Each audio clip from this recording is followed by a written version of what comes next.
les amis, j'espère que vous allez bien. On se retrouve pour une guidance flash de la semaine.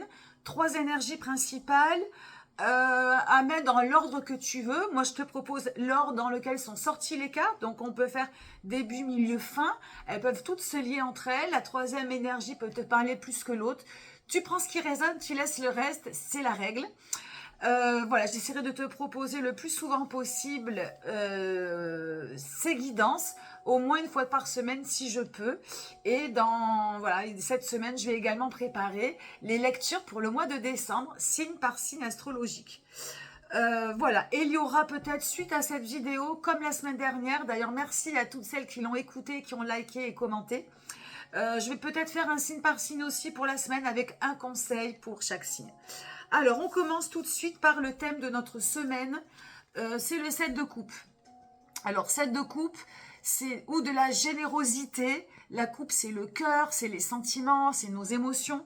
Donc, ça va être ou beaucoup de générosité, beaucoup de cœur, de l'empathie, d'un peu de bienveillance. On va être un petit peu dans ce qu'on a envie de donner à l'autre ou aux autres. Ou ce que l'on va peut-être aussi recevoir. Hein. Le 7, c'est le donner, c'est l'échange. Le donner et le recevoir. Parce qu'on est capable d'aimer, on est capable de recevoir. Mais, il y a toujours un mais, on peut aussi être, comment dirais-je, on peut aussi recevoir de l'agressivité verbale, des mots qu'on ne pense pas, ou qu'on pense, hein, j'en sais rien, j'espère pas. Mais on peut recevoir des choses pas cool. Des choses pas cool. Donc il y a peut-être le thème de la semaine, ça va peut-être être de se protéger ou au contraire d'être dans quelque chose de généreux et qui diffuse. Voilà, et cette carte, elle peut justement se renverser si tu sens au contraire que tu reçois des choses toxiques, agressives, voilà, qui sont pas bien alignées à toi, eh bien, de renverser la vapeur. En donnant de l'amour parfois, eh bien, on contrecarre toute forme d'agressivité. Hein. Donc, à observer pour la semaine qui arrive. Première énergie, la roue de fortune. Alors, en ce moment, on est dans des énergies, ça va très vite. C'est très dense, c'est très intense. Il n'y a pas une personne autour de moi qui ne vive pas des choses énergétiquement intenses. Donc, il y a beaucoup de planètes qui rétrogradent, dont Mercure, la planète de la communication, qui actuellement est dans le signe du Scorpion. Bref, ça c'est une petite parenthèse astro. La roue de fortune, elle, comme son nom l'indique, hein, c'est peut-être pour toi en ce moment un changement de karma, un changement d'énergie, une roue qui tourne. Mais pour la plupart, ça peut être justement la roue bloquée, la roue du destin qui est bloquée, on ne trouve pas de solution, on est dans une impasse. On est comme bloqué. J'ai envie de te dire que si tu ressens ça, les choses, elles avancent. C'est que c'est juste. Moi, je suis un peu dans cette situation également et on ne trouve pas de solution. On est complètement bloqué dans une situation dont on n'arrive pas à se sortir. Mais dis-toi que même quand ça bloque, même si tu es dans une impasse, les choses bougent. Tu vois 3 personnages ici. Celui-là représente la conscience. Et il y en a un, ou peut-être c'est lui qui descend. Il vient en fait amener le problème dans l'inconscient. Et l'inconscient donc fait le nécessaire. À l'inconscient, on peut penser qu'actuellement avec le Scorpion, on est dans des zones un peu, des fois troubles, qui vient un petit peu chercher dans l'inconscient ce qui ne va pas et qui remonte au conscient, qui remonte un peu la solution. Donc même quand ça bouge pas, ça bouge. Tout est juste.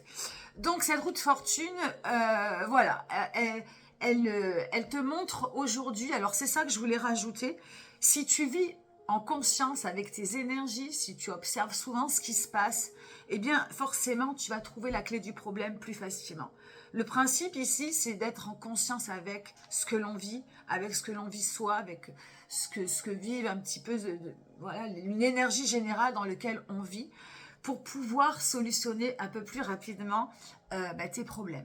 Donc, roue de fortune pour commencer la semaine ou la finir, on verra. Deuxième énergie, le pendu. Cette énergie, elle parle d'immobilité, mais elle n'est pas incompatible avec justement une roue qui est bloquée à l'heure actuelle. Le pendu, qui a le chiffre 12, hein, la roue de fortune pour celles et ceux qui aiment la numérologie, c'est le 10. Donc 10, 12. Ici, ce n'est pas le moment d'agir. Donc en plus, Mercure rétrograde, donc on dit souvent dans cette période où Mercure rétrograde, ne va pas trop vite, tourne la langue cette fois dans ta bouche, ne te précipite pas, voilà, il faut réfléchir, les tenants, les aboutissants, le pour et le contre. Le pendu ici, c'est une certaine immobilité, c'est de faire un peu une pause, un ralentissement, et c'est d'essayer de voir justement le problème sous un autre angle. Donc tu vois, ce problème qui est peut-être en train d'être solutionné et qui fait que petit à petit, tu vas voir que les choses, on est dans une ère aujourd'hui où les choses vont vite, on ne se rend pas compte, mais on passe vraiment, on passe vraiment à une nouvelle société, à de nouvelles mentalités, de nouvelles technologies. Il y a beaucoup, beaucoup de choses qui avancent. Et nous, on est un petit peu perdus par rapport à tout ça. C'est peut-être aussi pourquoi on peut parfois se sentir un peu bloqué. Donc le pendu, pour ce milieu de semaine, ou peut-être maintenant, ou peut-être plus tard, t'invite à ne pas te précipiter, à ne pas agir et à regarder une chose que tu vas observer dans ta vie, voilà, qui te pose peut-être un problème, ou peut-être qui t'invite peut-être à réfléchir autrement. Et donc, c'est une invitation donc à, voilà, tu vois, le pendu, il se met dans cette position, eh bien, pour pouvoir justement voir la vie sous un autre angle. C'est pas agréable, mais il n'a pas l'air d'être si inconfortable que ça. Donc ici, voilà, regarde s'il y a quelque chose, essaie de réfléchir différemment de d'habitude, essaie de voir les choses différemment de d'habitude. La solution, elle est en toi, mais elle est peut-être à côté. Quelque chose que tu n'imaginais pas, que tu ne concevais pas. Voilà, donc c'est une invitation aussi au repos, à la méditation, au silence. Voilà ce que je peux dire pour le pendu. Et peut-être aussi à observer ce qui te lie.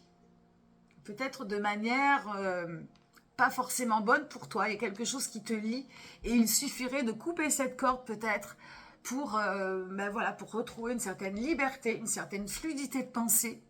Donc aussi, pour certaines personnes, il y a peut-être un lien à couper pour mieux avancer dans ta vie.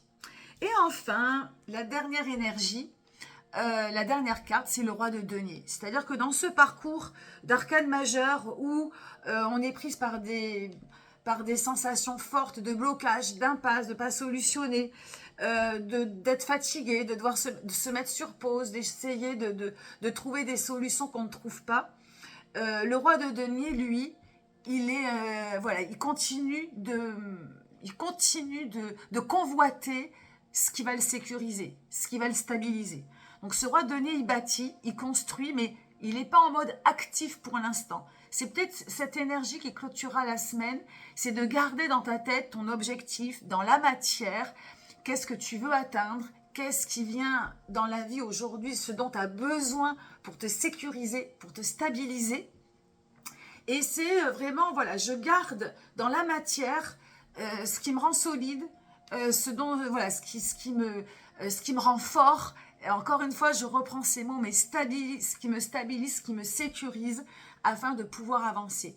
Et ça, c'est une visualisation dans la matière qui va te permettre, à un moment, eh bien, de tourner ta roue du destin, de tourner la roue du karma, de solutionner et d'avancer et d'apporter un nouveau changement, une nouvelle activité, peut-être une nouvelle relation, peut-être, en tout cas, ce que tu convoites ici dans la matière.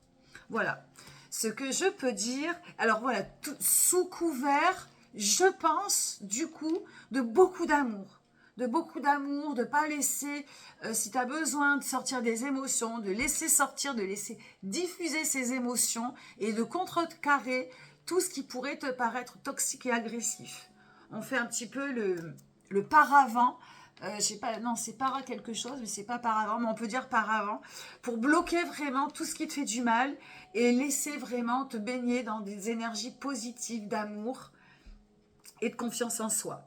Voilà ce que je peux dire pour cette lecture de la semaine. Merci de m'avoir écouté et je vais tirer tout de suite les cartes conseils signe par signe. Belle semaine à tous, à bientôt, bye bye.